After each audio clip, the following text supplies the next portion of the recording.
Bonjour, bienvenue dans cette nouvelle vidéo de Pharaon Magazine. Alors, on nous pose assez régulièrement la question pour nous demander pourquoi, autour de certaines pyramides, que ce soit à Gizeh ou à Saqqara ou sur d'autres sites, nous avons une concentration de tombes autour des pyramides du Pharaon. En fait, tout ceci s'explique très simplement.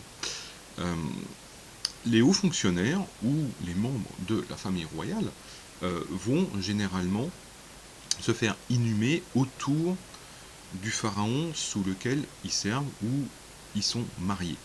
Euh, si vous prenez la pyramide de Téti à Saqqara, effectivement, on voit bien une concentration de tombes, parfois de très grande taille, hein, comme les tombes de Kagemni ou de Mereroka, et des dizaines de mastabas un petit peu plus petits qui vont s'agglomérer en fait dans la zone de la pyramide de Téti. Alors tous ces fonctionnaires ont essentiellement vécu sous le règne de Téti ou fait une partie de leur carrière sous le règne de Téti.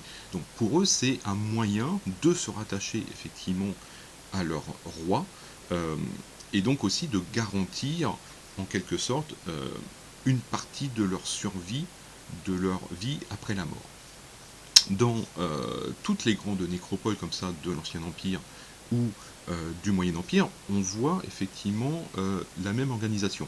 Euh, à, à Gizeh, on le voit très très bien autour des tombes, autour des pyramides de Khéops et de Képhren. Alors, parfois, ces fonctionnaires, ces tombes ne sont pas liées proprement dit effectivement au règne. Parfois elles sont postérieures d'un ou deux siècles, hein, parce que ce sont des fonctionnaires qui étaient rattachés au complexe funéraire pour assurer le culte, en tout cas le maintien de l'activité de ces complexes funéraires. On a le cas près de la pyramide de Téti aussi, Oudunas, ou même effectivement à Gizeh, autour de la pyramide de Khéops. Si on prend un autre exemple, hein, donc un exemple très très simple, ce sont les fouilles franco-suisses à Saqqara Sud.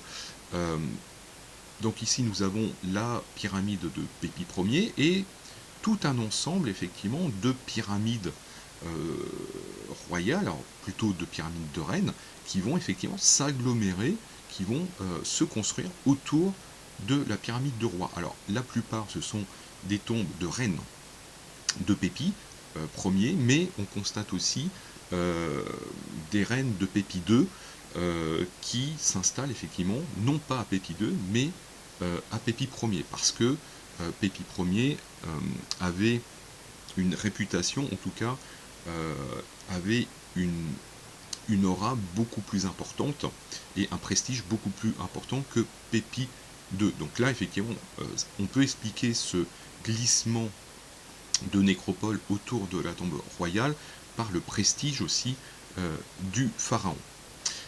Si effectivement on regarde un petit peu à Saqqara Nord, hein, donc ce qu'on appelle Saqqara Nord, donc le complexe de Djoser, les pyramides d'Ounas, etc., effectivement, on voit très très bien,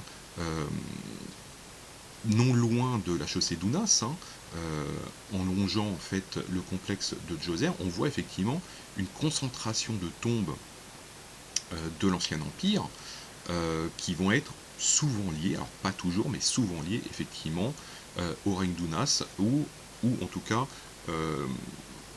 dans la même sphère temporelle du règne d'Ounas. Si on prend effectivement pareil les pyramides de, de Téti hein, qu'on a évoquées, on a exactement le même phénomène. Hein. Donc on a la pyramide de Téti et après effectivement une concentration de tombes tout autour.